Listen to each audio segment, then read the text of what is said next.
Continuando a palestra. A palestra, senhora Laura, exclamei com interesse, sugere numerosas interrogações, relevar-me-á a curiosidade, o abuso. Não diga isso, retrucou bondosa, pergunte sempre, não estou em condições de ensinar, todavia é sempre fácil informar. Rimos-nos da observação e indaguei em seguida. Como se encara o problema da propriedade na colônia? Esta casa, por exemplo, pertence-lhe? Ela sorriu e esclareceu. Tal como se dá na terra, a propriedade aqui é relativa. Nossas aquisições são feitas à base de horas de trabalho. O bônus hora, no fundo, é o nosso dinheiro. Quaisquer utilidades são adquiridas com esses cupons, obtidos por nós mesmos, à custa de esforço e dedicação. As construções em geral representam patrimônio comum, sob o controle da governadoria. Cada família espiritual, porém, pode conquistar um lar, nunca mais que um, apresentando 30.000 bônus horas, o que se pode conseguir com algum tempo de serviço. Nossa moradia foi conquistada pelo trabalho perseverante de meu esposo, que veio para a esfera espiritual muito antes de mim. 18 anos estivemos separados pelos laços físicos, mas sempre unidos pelos elos espirituais. Ricardo, porém, não descansou. Recolhido ao nosso lar depois de certo período de extremas perturbações, compreendeu imediatamente a necessidade do esforço ativo, preparando-nos um ninho para o futuro. Quando cheguei, estreamos a habitação que ele organizara com esmero, acentuando-se nossa aventura. Desde então, meu esposo ministrou-me conhecimentos novos. Minhas lutas na viuvez haviam sido intensas. Muito moça ainda, com os filhos tenros, tive de enfrentar serviços rudes, à custa de testemunhos difíceis. Proporcionei aos rebentos de nossa união os valores educativos de que podia dispor, habituando-os, porém, muito cedo aos trabalhos árduos. Compreendi depois que a existência laboriosa me livrara das indecisões e angústias do umbral, por colocar-me a coberto de muitas e perigosas tentações. O suor do corpo, a preocupação justa nos campos de atividade honesta, constituem valiosos recursos para a elevação e defesa da alma. Reencontrar Ricardo, tecer novo ninho de afetos, representava o céu para mim. Durante anos consecutivos, vivemos a vida de perene ventura, trabalhando por nossa evolução, unindo-nos cada vez mais e cooperando no progresso efetivo dos que nos são afins. Com o correr do tempo, Lísias, Yolanda e Judite reuniram-se a nós, aumentando nossa felicidade. Após ligeiro intervalo em que parecia meditar, minha interlocutora prosseguiu em tom grave. Mas a esfera do globo nos esperava. Se o presente estava cheio de alegria, o passado chamava a contas para que o futuro se harmonizasse. Não podíamos pagar a terra com bônus horas, sim com suor justo, devido aos seus trabalhos. Dada a nossa boa vontade, aclarava-se-nos a visão relativamente ao pretérito doloroso. A lei do ritmo exigia então nossa volta. Aquelas afirmativas causavam-me viva impressão. Era a primeira vez que se feria tão fundo aos meus ouvidos na colônia um assunto referente a encarnações pregressas.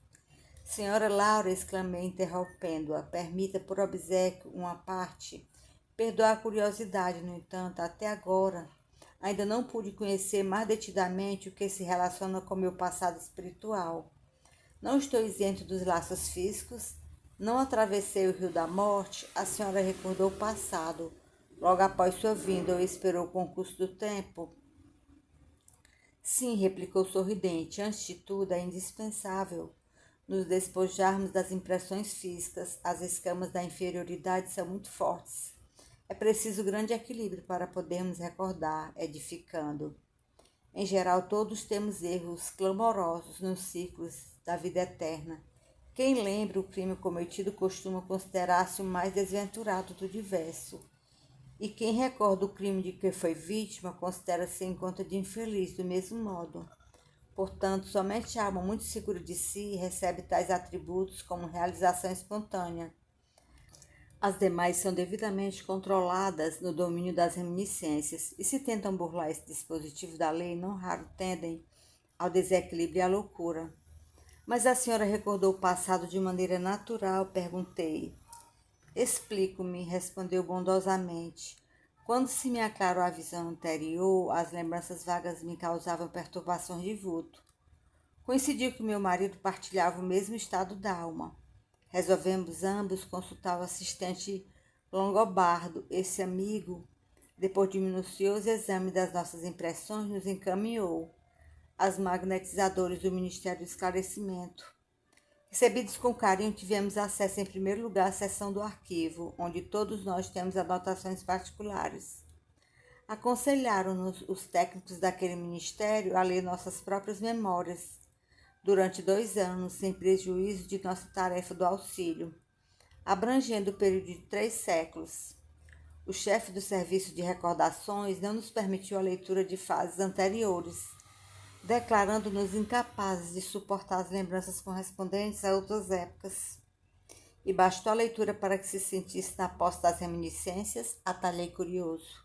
Não, a leitura apenas informa. Depois de longo período de meditação para esclarecimento próprio e com surpresas indescritíveis, fomos submetidos a determinadas operações psíquicas, a fim de penetrar os domínios emocionais das recordações. Os espíritos técnicos no assunto nos aplicaram passes no cérebro, despertando certas energias adormecidas. Ricardo e eu ficamos então senhores de 300 anos de memória integral. Compreendemos então quão grande é ainda o nosso débito para com as organizações do planeta.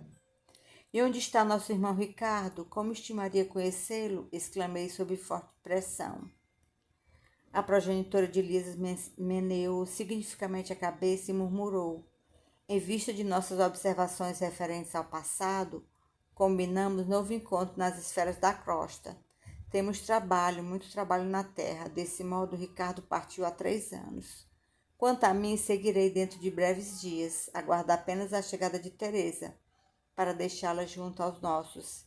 E de olhar vago, como se a mente estivesse muito longe, ao lado da filha ainda retida na terra, a senhora Laura acentuou. A mãe de Heloísa não tardará. A passagem dela através do umbral será somente de algumas horas, em vista dos seus profundos sacrifícios desde a infância. Pelo muito que sofreu, não precisará dos tratamentos da regeneração. Poderei, portanto, transmitir-lhe minhas obrigações no auxílio e partir sossegada. O Senhor não nos esquecerá.